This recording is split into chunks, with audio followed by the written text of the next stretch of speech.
The unknown is that which surrounds the known. It's unexplored territory. It's usually represented as female, I think, for a variety of reasons, and not as female exactly. It's not the right way to think about it, as feminine.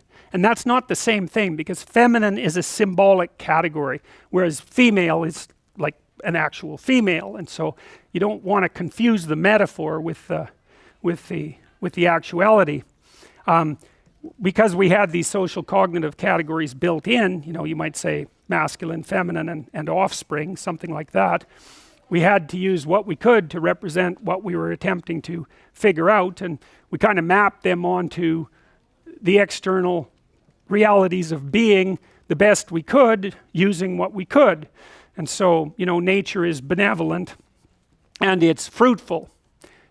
All things come from nature, and all things come from the unknown, right? Because the known is already there. It's the unknown that manifests the new, right? And so that's part of the reason for the characterization of the unknown as feminine. And then there's also the case that women play a massive role in sexual selection among human beings, so that from an evolutionary perspective, you're twice as likely to be a failure if you're a man than you are if you're a woman, in that you have twice as many female ancestors as male ancestors. And you think, well, that's impossible, but it's not. All you have to do is imagine that every woman has one child, half the men have two, and the other half have zero. And so, end of problem. And that's basically how it works out. So women are more choosy maters than men by a substantial margin. There was a funny study done by the guy who established, it was one of the big dating sites, and he looked at how women rated men, and they rated the 50th percentile man at the 15th percentile. So 85% of men were below average according to women's ratings. Now men had their same arbitrary choices, because of course they preferred younger women to older women, and they were more swayed, I would say, by attractiveness, but that didn't have nearly as big an effect on their actual rating of women. So anyway, so from a Darwinian perspective, nature is that which selects.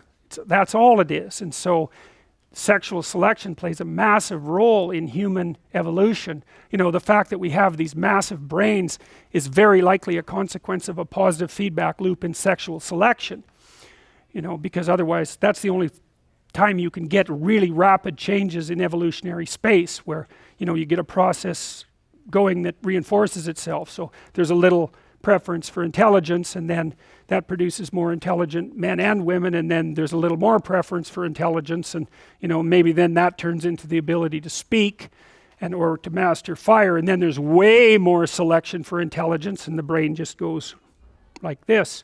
And women have paid a pretty big price for that, because your hips are basically so wide that you can barely run, and if they were any wider then you couldn't. And of course the pelvic passageway through which the baby travels is too small, so it's really painful and dangerous, and the baby's head has to compress quite a lot. I mean, they come out cone-shaped often, and then they're born really young, so you have to take care of them forever. Like, what the hell, a deer is born, a fawn is born, and it's like 2 seconds later it's standing, and then it's running from a lion. It's like, it's like 15 minutes later, and a baby, it's like, he just lies there and, utters plaintive noises. That's all it can do.